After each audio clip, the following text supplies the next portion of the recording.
5 questions हम solve कर चुके हैं।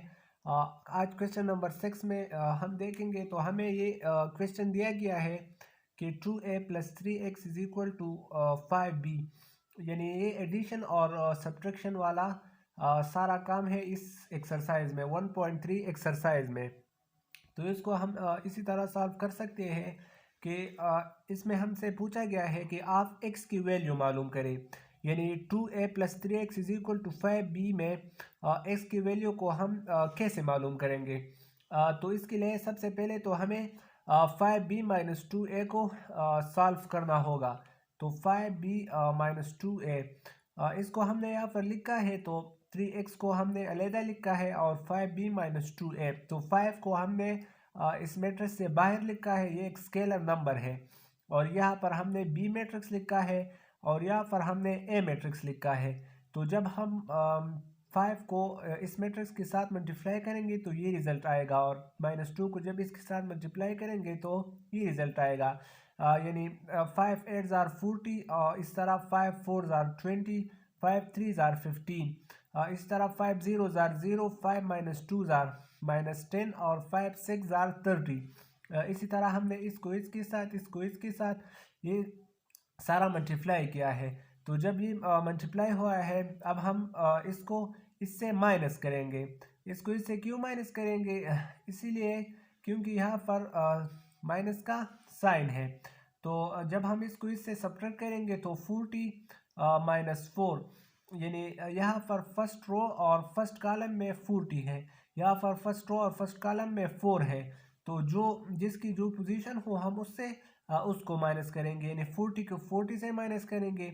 अब ये फर्स्ट रो और सेकंड कॉलम है, ये भी फर्स्ट रो और सेकंड कॉलम है, तो इसको इससे माइनस करेंगे और इसको इससे।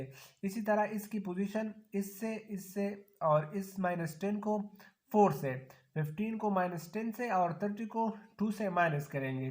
तो 40 को -4 से हमने माइनस किया हुआ है। इसी तरह ये सारा जब हम लिखेंगे और कैलकुलेशन करेंगे तो इससे ये रिज़ल्ट बन जाएगा। अब हमें x की वैल्यू चाहिए, तो हम 3 को बोथ साइड्स पर डिवाइड करेंगे, क्योंकि 3x / 3 जब आ जाएगा तो ये 3 के साथ कट जाएगा और x अलग रह जाएगा। तो x यहाँ पर इक्वल हो जाएगा इस मैट्रिक्स की, और यहाँ पर ये 3 डिवीजन में आ जाएगा। तो जब 3 को हम इस मैट्रिक्स पर डिवाइड करेंगे, यानी 36 को 3 पर डिवाइड करेंगे, इसी तरह 4 को 3 पर डिवाइड करेंगे। तो जब ये सारा प्रोसेस हो जाएगा तो इसमें जो यानी कटिंग होती है, 3 1s are 3 1s are, और इसी तरह 3 2s are, इससे 12 आ जाएगा। 4 और 3 अपनी जगह पर लग जाएगा, और 3 1s are और 3 4s are, इस तरह यहाँ पर 4 आ जाएगा। तो जब हम इसको सॉल्व करेंगे तो इससे ये रिजल्ट आ जाएगा, यानी हमसे x की वैल्यू पूछी गई थी जो हमने कैलकुलेट की। अब हम क्वेश्चन नंबर 7 की तरफ चलते हैं। क्वेश्चन नंबर 7 में हमसे पूछा गया है कि आप x y z और w की वैल्यू को फाइंड करें। तो इसकी वैल्यूज़ को हम इस तरह फाइंड करेंगे। ये इक्वल मैट्रिक्स है और हमें पता है कि इक्वल मैट्रिक्स को हम मतलब आपस में कंपेयर करेंगे। तो पहले तो हम इसको रिड्यूस करेंगे, इस स्केलर नंबर को इस मैट्रिक्स के साथ मल्टीप्लाई करेंगे और इसी तरह इन दोनों मैट्रिक्स को ऐड करेंगे आपस में। तो इसको इसके साथ हमने मल्टीप्लाई किया हुआ है और फिर इन दोनों मैट्रिक्स को हमने ऐड किया हुआ है, यानी x + 4 को हमने लिखा हुआ है, इसी तरह 6 को हमने ऐड किया हुआ है x + y के साथ, और इसी तरह -1 को हमने ऐड किया हुआ है 3 + w के साथ। तो इससे ये रिजल्ट आता है। अब हमने equal matrix by definition of equal matrix, जब हम इसको कंपेयर करेंगे तो हम 3x को कंपेयर करेंगे x + 4 के साथ, तो इससे x की वैल्यू मालूम हो जाएगी, यानी 3x हम इस 3x को इसके साथ कंपेयर करेंगे, इसी तरह 3y को इसके साथ कंपेयर करेंगे, इसी तरह इसको इसके साथ और इसको इसके साथ हम क्या करेंगे, हम कंपेयर करेंगे। तो जब हमने 3x को कंपेयर किया हुआ है x + 4 के साथ, तो इससे x की वैल्यू 2 आ जाती है, यानी 3x = ये x यहाँ पर आ जाएगा।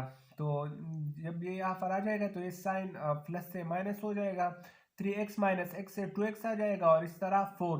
तो बाकी कैलकुलेशंस करने के बाद इससे 2 रिजल्ट आता है। फिर 3y को हम कंपेयर करेंगे 6 प्लस एक्स प्लस वाई के साथ। तो 3y ये y यहाँ पर आ जाएगा और इसका प्लस साइन माइनस हो जाएगा और 6 प्लस एक्स को हम अपनी जगह पर लिखेंगे। फिर 3y माइनस वाई से 2y आ जाएगा और 6 प्लस वाई 6 प्लस एक्स यहाँ पर हम x की ये 2 वैल्यू लगा देंगे। तो 2y is equal to 6 plus x की जगह 2, तो 2y इज इक्वल टू 8। और इस तरह जब हम y को मालूम करें तो इससे y यहाँ पर डिवाइड हो जाएगा, तो 2 1s और 2 4s y की वैल्यू 4 आ जाएंगे। इस तरह फिर हम कंपेयर करेंगे 3w को 2w प्लस 3 के साथ। तो 3w को जब 2w प्लस 3 के साथ हम कंपेयर करेंगे तो इससे w की वैल्यू आ जाएंगी।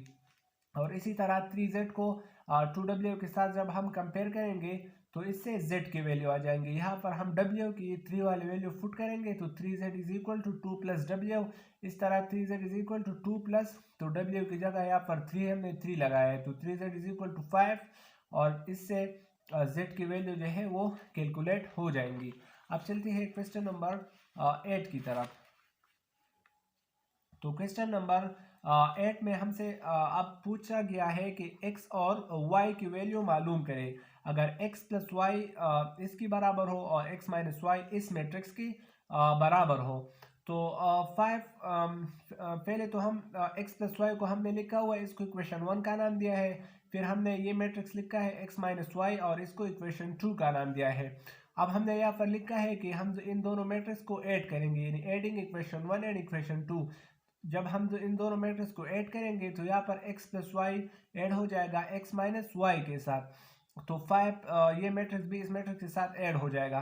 तो 5 प्लस 3 हमने ऐड किया हुआ, इससे 8 आया है। इसी तरह 2 प्लस 6 से 8 आया है, 0 प्लस 0 से 0 आया है और 9 प्लस माइनस 1 से 8 आया है। अब यहाँ पर इस 2 को x को हम दोनों साइड्स पर डिवाइड करेंगे क्योंकि हमें x की वैल्यू चाहिए। तो जब हम 2 को बोथ साइड्स पर डिवाइड करेंगे तो इससे वही वाला मैट्रिक्स है जो हमने अभी पिछले क्वेश्चन में किया, वही जैसा तरीका है। तो 8 को हम 2 पर जब डिवाइड करेंगे तो इससे 2 1s are 2, 2 4s are, इसी तरह ये सारा जब रिड्यूस फॉर्म में ये मैट्रिक्स आ जाएगा। फिर हमने इस मैट्रिक्स को इक्वेशन 3 का नाम दिया है। अब एक वैल्यू मालूम हो गई, यानी हमसे x और y के बारे में पूछा गया था तो x को हमने मालूम कर लिया। अब हमें y की वैल्यू चाहिए, तो y इस x की वैल्यू को जब हम इस इक्वेशन 1 में फुट करेंगे तो यहाँ पर हमने x की जगह ये वाला मैट्रिक्स लगाया, यानी x की वैल्यू लगाई है 4 4 0 और 4 प्लस हमने अपनी जगह पर लगाया है और y को हमने y को हम मालूम करना चाहते हैं। इस तरह इक्वल को हमने अपनी जगह लगाया है और ये मैट्रिक्स हमने अपनी जगह लगाया है। अब हमें y की वैल्यू चाहिए, तो y को हम अलग तो ये 5 2 0 9 और इस मैट्रिक्स को हम इस साइड पर लाएंगे तो y की वैल्यू को हमने सेपरेट किया हुआ है, यानी y को हमने सेपरेट किया है। तो y को हमने सेपरेट किया है तो 5 2 0 9 आ जाएगा और ये मैट्रिक्स इक्वेशन के इस साइड पर जब आ जाएगा तो ये अपना साइन चेंज करेगा। तो 5 से हम यानी इस मैट्रिक्स को इससे माइनस करेंगे, सब्ट्रैक्ट करेंगे, तो 5 माइनस 4 से 1 आ जाएगा। इस तरह 2 माइनस 4 से माइनस 2 आ जाएगा, 0 माइनस 0 से 0 आ जाएगा और 9 माइनस 4 से 5 आ जाएगा। तो इसी तरह ये मैट्रिक्स एक दूसरे से सब्ट्रैक्ट हो गया है।